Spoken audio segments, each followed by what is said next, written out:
My parents demanded I hand over $40,000 to pay for my golden child brother's debt. My brother looked up from his phone and said, I told the lawyers that my sister's handling it, but what I did officially cut my ties with them. Your brother needs $40,000 by Friday, my mom said, cutting into her steak. We told him you'd handle it. I almost choked on my water. $40,000 for what? His business loans, some credit cards, a little tax thing. She said it like she was listing groceries. My brother Cody grinned at me from across the table. Thanks, sis. I knew you'd come through. This was our monthly family dinner, the one where my parents invited both kids, but only one ever paid the check. Guess which one? I haven't agreed to anything, I said. My dad put down his fork. Don't be selfish. Cody's having a rough patch. A rough patch. That's what they called his third failed business this year. First the food truck that never got permits, then the gym that never opened, now the crypto consulting firm that consisted of Cody and his Xbox. Besides, mom added, you work at that bank. You have money. I worked at a credit union as a teller, making $38,000 a year. But since I had my own apartment and didn't live in mom's basement, I was apparently wealthy. $40,000 is more than I make in a year, I said. Don't lie, Cody said, scrolling his phone. Mom said you got promoted to senior teller. That's an extra $1.50 an hour. See? You're doing great, Dad said. Family helps family. We've always taught you that. They taught me a lot of things, like how Cody got a car for his 16th birthday while I got a card, how Cody's college got paid for while I took out loans, how Cody could move home at 32 while I got kicked out at 18 for not being focused enough. I need to think about it, I said. What's to think about? Mom's voice went sharp. We already told the lawyers you'd pay. Lawyers? Well, the IRS people, whatever they are. Cody looked up from his phone. Yeah, they're super annoying. Keep calling about some payment plan. I told them my sister's handling it. What my family didn't know was that 3 months ago, I'd won $80,000 on a scratch-off ticket. The $20 ticket had been a birthday present from my coworker. I'd claimed it quietly, paid the taxes, and put the rest in a separate bank. Told no one. I'd been planning to use it for a house down payment. Finally have something that was mine.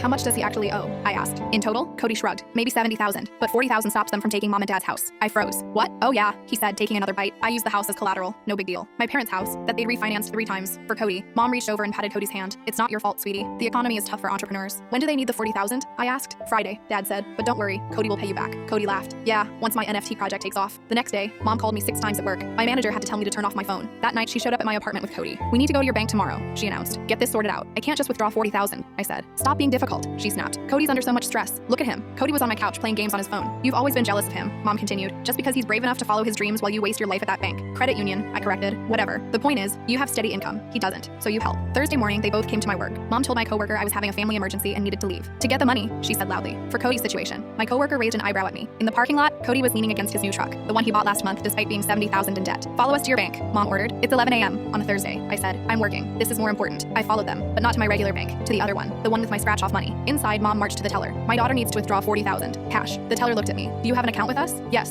I said. She's paying off family debt, Mom announced. Her brother's a businessman. The teller pulled up my account. His eyes went slightly wide. I'll need to get the manager for this amount. Mom turned to me suspicious. Why do you have money here? Savings, I said. The manager came out. Miss Johnson, for this withdrawal, we need to verify. Actually, I interrupted. I want to transfer $60,000 to a new account. Just my name. No beneficiaries. What? Mom gasped. And I'd like to close the remaining balance as a cashier's check. What remaining balance? Cody finally looked up from his phone. The manager nodded. The remaining $20,000? The lobby went silent. Mom's face turned purple. You have $80,000? Had, I corrected. Won it on a scratch-off 3 months ago. And you didn't tell us? Cody stood up. What kind of sister are you? The kind who's not paying your debts, I said. But the house, Mom started, is your problem. Just like when you wouldn't co-sign my student loans because it might affect Cody's college fund.